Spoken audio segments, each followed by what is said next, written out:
দেব না জিৎ, বাংলা ইন্ডাস্ট্রিতে সুপারস্টার তকমাটা আমরা শেষ অবধি কাকে দিতে পারি, এই নিয়ে কিন্তু আবার বিতর্ক শুরু হয়েছে। এবং এই বিতর্ক আজকের নয়, দীর্ঘদিন ধরে।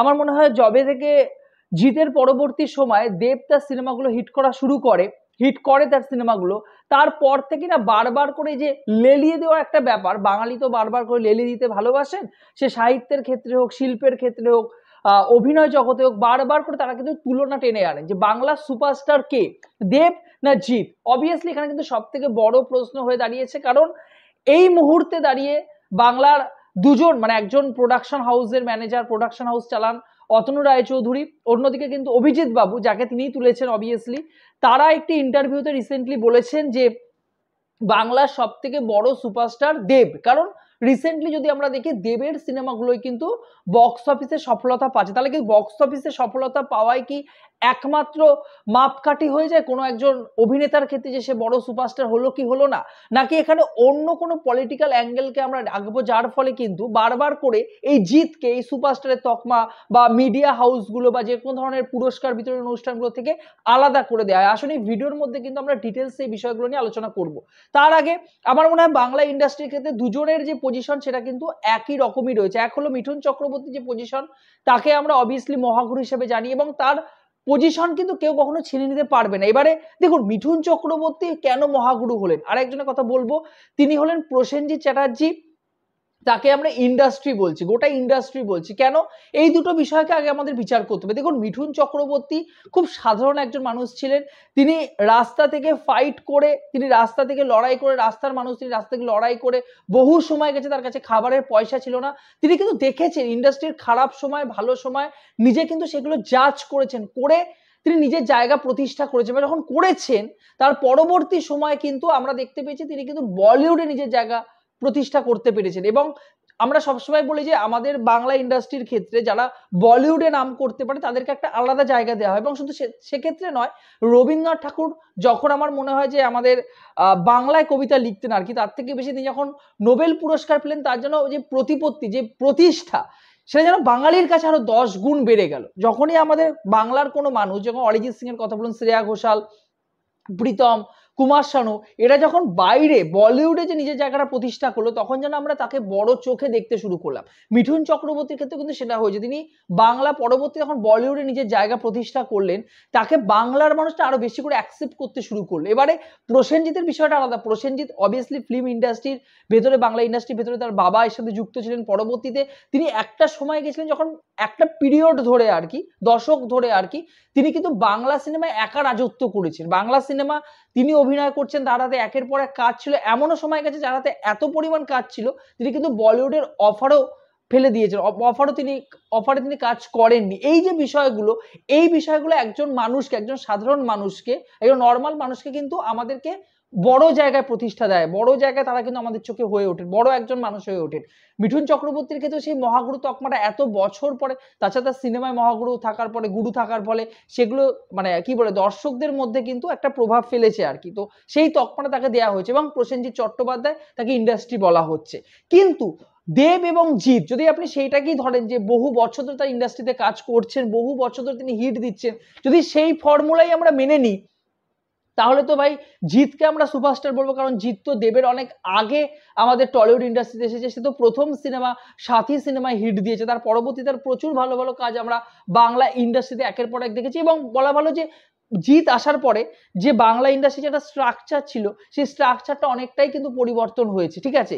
মানে একই ধরনের, একই ঘরানার যে গল্প আমরা দেখতাম, সেখান থেকে বেরিয়ে এসে আমরা কিছু কিন্তু নতুন দেখতে পেয়েছিলাম আর কি, ঠিক আছে? তো সেই বিষয়টা কিন্তু জিত এনেছিলেন। তো তাহলে জিতকে আমরা অবভিয়াসলি সুপারস্টার বলবো। তাহলে আমরা দেবকে কেন সুপারস্টার বলছি?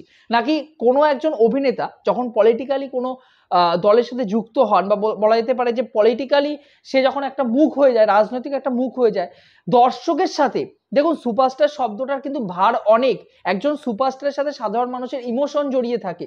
সে যেভাবে বিহেভ করবে, তার লাইফস্টাইল যেরকম হবে, সেরকম ভাবে কিন্তু বাদ বাকি সাধারণ মানুষ তাকে কিন্তু সেগুলো কিন্তু গ্রহণ করা শুরু করবে তার থেকে। কারণ দেখুন, একটা সময় ছিল 90 দশকে যখন আশিকি সিনেমা আসলো, আশিকি সিনেমার নায়ক যেরকম ভাবে চুলের স্টাইল রাখতো, বা আমরা যখন ধোনিকে দেখেছি, ধোনি যখন প্রথম দিকে খেলা শুরু করেছিলেন আর কি, সে যেরকম ভাবে বড় বড় চুল রাখা শুরু করেছিলেন, তার ফ্যানেরা বা সমাজের উপর সেটা একটা প্রভাব ফেলেছিল।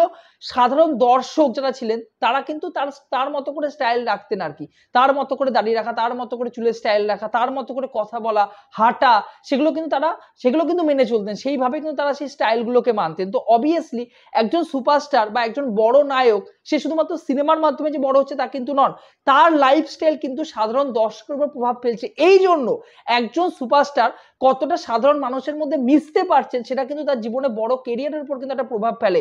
দেব এখানে কিন্তু 100% করতে পেরেছেন, জিৎ কিন্তু পারেননি। জিৎ কিন্তু সাধারণ মানুষের মধ্যে মিশে যেতে পারেনি, সাধারণ মানুষের হয়ে কিন্তু কথা বলতে পারেনি। পলিটিক্যালি বলছি না, দেব যেহেতু পলিটিক্যালি কথা বলেন, পলিটিক্যাল, তিনি একটি রাজনৈতিক দলের মুখ, ঠিক আছে, তিনি এমপি যেহেতু, সেহেতু তাকে সাধারণ মানুষের সাথে মিশতে হয়। কিন্তু তা সত্ত্বেও দেব কিন্তু সাধারণ মানুষের মধ্যে থেকে তাদের হয়ে কথা বলার ব্যাপারটা কিন্তু অনেক বেশি গ্রহণযোগ্যতা পায়।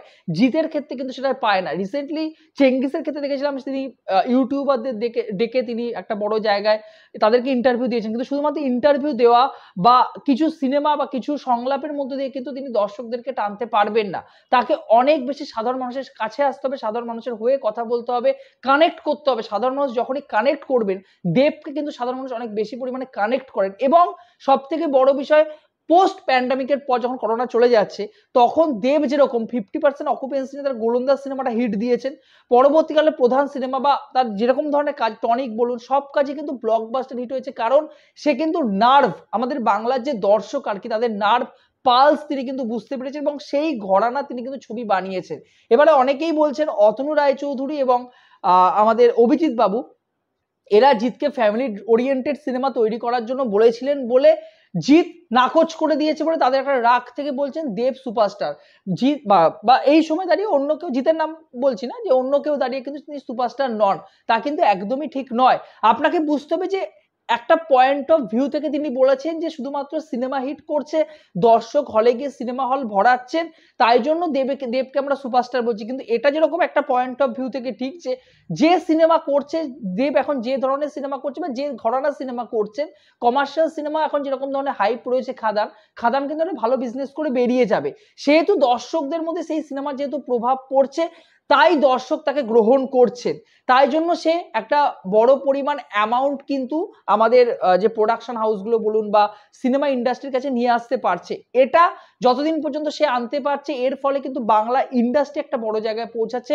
নতুন ধরনের সিনেমা কিন্তু করার জন্য প্রোডাকশন হাউস বা প্রডিউসাররা বা ডিরেক্টররা কিন্তু এগিয়ে যাচ্ছে না দেবের জন্য। কিন্তু জিৎ আপাত অক্ষে যদি আমরা দেখি, এই সময় দাঁড়িয়ে তিনি কিন্তু হিট দিতে পারছেন না।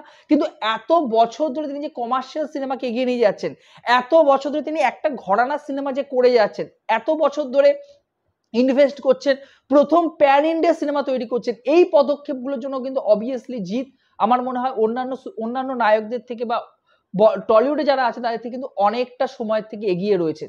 তিনি প্যান ইন্ডিয়া রিলিজ করতে পেরেছেন বলেই কিন্তু পরবর্তীকালে আমরা শিবপ্রসাদ নন্দিতা রায়, দেবকে দেখতে পেরেছি যে তারা প্যান ইন্ডিয়া রিলিজ করার ক্ষমতা দেখিয়েছেন। বা জিৎ কমার্শিয়াল সিনেমা তৈরি করেছেন বলে কিন্তু পরবর্তীকালে পারিয়ার মতো কমার্শিয়াল সিনেমা তৈরি হয়েছে, যেখানে জিৎকে উদ্বোধন অনুষ্ঠানে ডাকা হয়েছে, যেখানে মির্জা সিনেমার জন্য অঙ্কুশ বারবার করে বলেছেন জিৎদা আমাদের একটা মানে কি বলবো, তা আমাদের হিরো আর কি, তিনি আমাদেরকে বারবার করে সাপোর্ট করেন।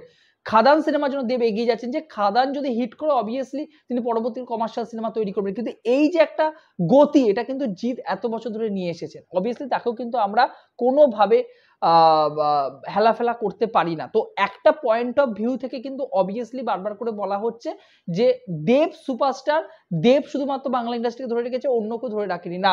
যদি আপনি বয়সের দিক থেকে দেখেন, অবভিয়াসলি জিৎ তো দেবের অনেক আগে থেকে এসেছে, তাকে আমরা সুপারস্টার বলতেই পারি।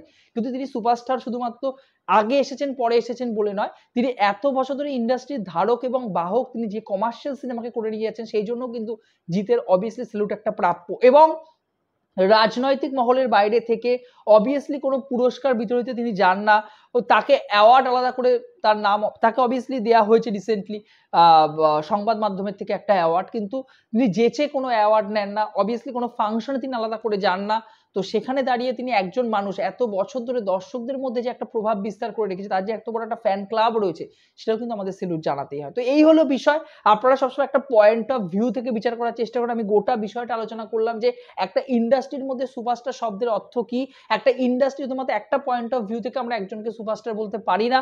আপনি তাকে কিভাবে সুপারস্টার হিসেবে গ্রহণ করছেন, দর্শক হিসেবে আপনার কাছে আপনার হিরো কিভাবে গ্রহণযোগ্যতা পায়, সেটাই কিন্তু সব থেকে বড় বিষয়। এটা কিন্তু আপনার ভেবে দেখা দরকার। এখানেই কিন্তু পুরো বিষয়টা আলাদা হয়ে যায়। যাই হোক না কেন, আপনাদের এই বিষয়ে কি মতামত অবশ্যই কমেন্ট বক্সে জানাবেন। আমার ভিডিওটি ভালো লেগে থাকলে, আপনি যদি আমার সাথে সহমত হন, অবশ্যই ভিডিওটির নিচে কমেন্ট করে ভিডিওটিকে লাইক করে দিয়ে যাবেন। বন্ধুরা, চ্যানেলে যোগ দিয়ে থাকে, চ্যানেলটাকে অবশ্যই সাবস্ক্রাইব করে দিয়ে যাবেন। ভালো থাকবেন সবাই, সুস্থ থাকবেন। জয় হিন্দ।